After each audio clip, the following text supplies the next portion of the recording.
Today I'll show you the chip shot, the basic chip shot, a few ways to do it, the clubs you might need to do it. The chip shot.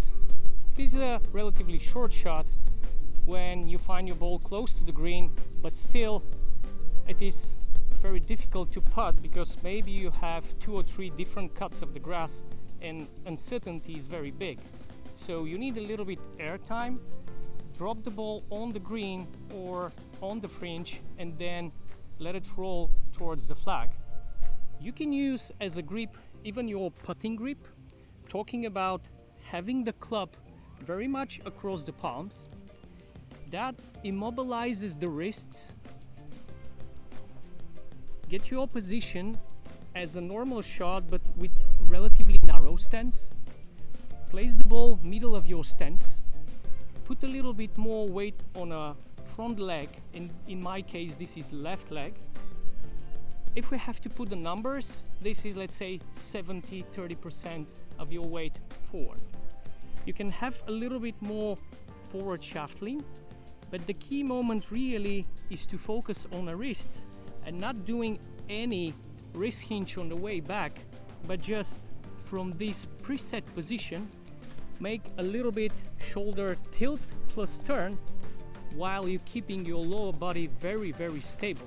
In order to produce a good contact with the ball, you need to have a little bit of ground contact under the ball, and it looks like this.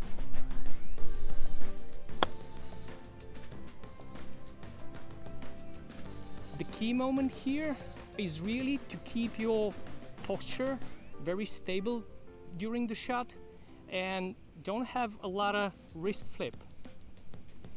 The second style you can implement is a little bit more towards hands action, means wrist hinge. This time you can use your conventional grip, which means placing your grip much more in the base of the fingers. Wrap it up, use whatever you want, your interlock, overlap or 10 fingers grip, but you need a lot of wrist mobility. I'm using my interlock grip. The setup is the same. Put a little bit more weight forward, place the ball in the middle of your stance, keep your stance relatively narrow and try to keep your posture and the balance through the swing. And in this case though, there is a lot of wrist set on the way back with almost no body rotation, or at least much less than the previous style. And then on a way forward you have massive wrist release through the ball. How we do that release? Many of you, especially as a beginners, would be tempted to push with your right hand under the ball, which is extremely dangerous because you're not gonna have a consistent impact. So the way you want to do that release is by holding the angle of the wrist and the club, but this time instead of turning you have a lot more extension up and a little bit around. So actually that extension with your left shoulder and with your knee up accelerates the club under the ball, and that's how you control the low point of your swing arc. Let me show you how to execute the shot itself.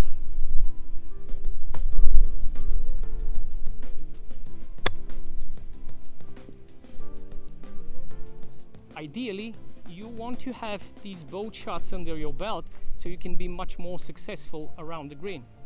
Now, regarding the distance and the trajectory control, I'm suggesting 2 ways of doing it.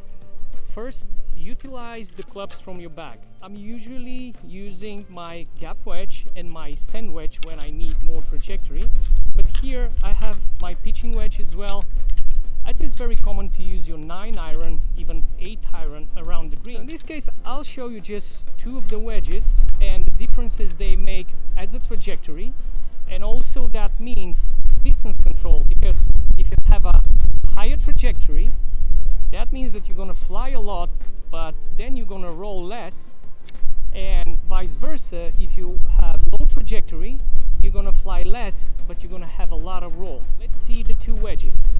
My gap wedge, 52 degrees, and my sand wedge. gap wedge.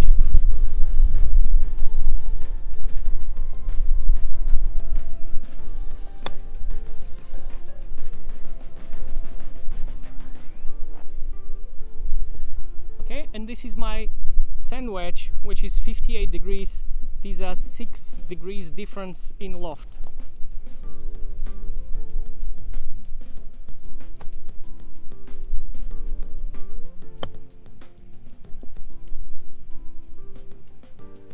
I've been much more successful with my sand wedge because that particular shot requires, as I said, very high trajectory, a lot of air time, and very small roll towards the hole. Another way of thinking, controlling the distance and the result of the chip shot, is varying the swing length. You can have two general swing lengths: a shorter version of the chip and the longer version of your swing, approximately about the shaft parallel to the ground, and replicate that position on the other side of the swing.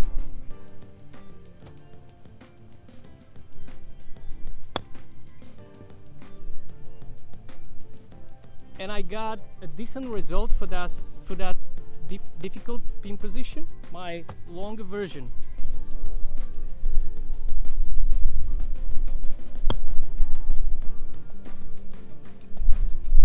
And of course, I got a lot more energy through the ball.